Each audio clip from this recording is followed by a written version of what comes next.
జగన్మోహన్ రెడ్డి గారు ఓకే గతంలో 23 వెళ్ళారు కదా 23 వెళ్ళారు కదా అన్నారు, మీరు కరెక్ట్ వెళ్ళారు. ప్రజలు కూడా ఆయన్ని జగన్మోహన్ రెడ్డి గారు రిజెక్ట్ చేయలేదు 2014 ఎన్నికల్లో. వారిని కూడా ఒక ప్రధాన ప్రతిపక్ష నేతగా 64 స్థానాలు ఇచ్చి గౌరవించారు. ఇది మీద బాగానే చేస్తారన్న ఉద్దేశం. ఓకే ఆ సమయంలో ఆయన దగ్గర నుంచి 23 మంది వెళ్ళారు. సరే 2019కి వచ్చేసరికి ప్రజలు ఈయన పాదయాత్ర చేశారు, 3600 కిలోమీటర్లు నడిచారు, నేను చాలా చేస్తా అంటున్నారు, మద్యపాన నిషేధం చేస్తాను, అది చేస్తాను ఇది చేస్తాను అంటున్నారు. సరే ఈయన కూడా ఒకసారి అవకాశం ఇద్దాం, పాపం రాజశేఖర రెడ్డి గారి అబ్బాయి అవకాశం ఇద్దాం అని చెప్పి అవకాశం ఇచ్చిన మాట వాస్తవమే, పెద్ద మెజార్టీతో ఇచ్చారు. అయితే 5 సంవత్సరాల పరిపాలనలో ఏం జరిగిందో ఒకసారి సింహాలోకం చేసుకుంటే వాళ్ళ సొంత తల్లి చెల్లి దూరం అయిపోయారు. స్టార్టింగ్ ఫ్రమ్ దేర్ అంటే ఆయనకి ఎప్పుడైతే ప్రజలు అధికారం ఇచ్చి ఒక నువ్వు పాలన చెయ్యని కూర్చోబెట్టారో మొత్తం ఆయన నిజ స్వరూపం చూపించేశారు. కనీసం సొంత పార్టీ ఎమ్మెల్యేలు ఎంపీలు కూడా విశ్వాసంలోకి తీసుకోలేని పరిస్థితి. ఇది మనం చెప్తాం కాదు, వాళ్ళే చెప్పారు. ఎమ్మెల్యేలు ఎంపీలే ఇప్పుడు ఉన్నటువంటి మాజీ ఎమ్మెల్యే ఆ పార్టీలో ఉన్నారు కూడా వాళ్ళు ఎన్నికలైపోయారని చెప్పారు. కనీసం మమ్మల్ని కలిసే పరిస్థితి లేదు, మా బాధ వినే పరిస్థితి, మన నియోజకవర్గ బాధలు వినే పరిస్థితి లేదు, అక్కడ కోటరే ఉంది, మమ్మల్ని నెలనెవరు ఎన్నిసార్లు చెప్పినా వినలేదు, అందుకని ఈ పరిస్థితి. అంటే ఒక నాయకుడిని అప్పుడు ఒకటి సార్ నరేంద్ర మోడీ గారు ఉన్నారండి, నరేంద్ర మోడీ గారు నేను ఒక్కడనే పార్టీ అనుకుంటే ఎలా కుదురుతుంది?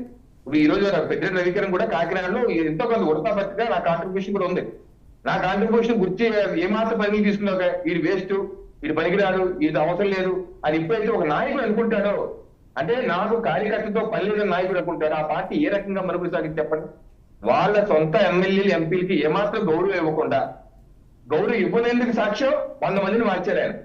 ఆయన పెడితే ఈయన పెడితే నీకు సంబంధం. ఇప్పుడు బాలేని గారు అన్నట్టు అది తీసుకొచ్చి భాస్కర్ రెడ్డి గారిని తీసుకొచ్చి పెట్టారు, పక్కన ఎక్కడో పక్క జిల్లాలకు సంబంధించి తీసుకొచ్చి పెట్టారు. ఈ జిల్లాలో అది ఎక్కడో మా ఎంతమంది ఒకళ్ళిద్దరైతే మనం అర్థం చేసుకుంటాం వర్మ గారు.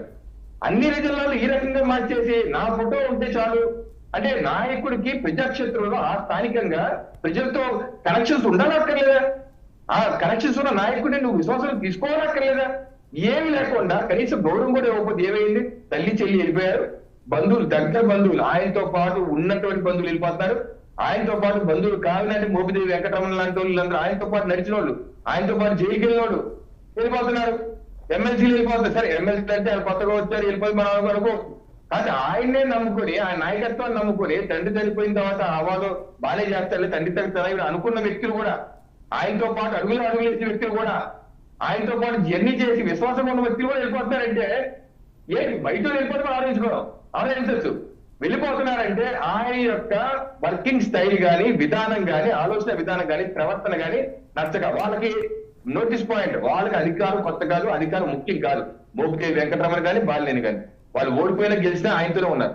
అయినా ఉండలోకి వెళ్ళిపోతారంటే కనీసం ఇచ్చే గౌరవం కూడా ఇవ్వట్లేదు.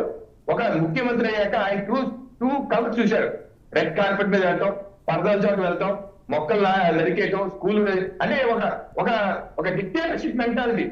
అది మనం బయట కనిపిస్తే కాదు, పార్టీలో కూడా ఆ రకమైన పరిస్థితి, ఎవరిని కలవని పరిస్థితి, ఎవరిని లెక్క చేయని పరిస్థితి, నేను ఒక్కడిని ఉంటే చాలు అన్న పరిస్థితిని ఆయన సొంతంగా ఆయన కుటుంబ సభ్యులు కూడా జీర్ణించుకోకుండా వెళ్ళిపోతున్నారు. తల్లి చెల్లి వెళ్ళిపోయింది, తర్వాత వీళ్ళు వెళ్ళిపోతున్నారు. సో ఇది ఆయన ఆలోచించుకోవాలి, జగన్మోహన్ రెడ్డి గారే ఆలోచించుకోవాలి.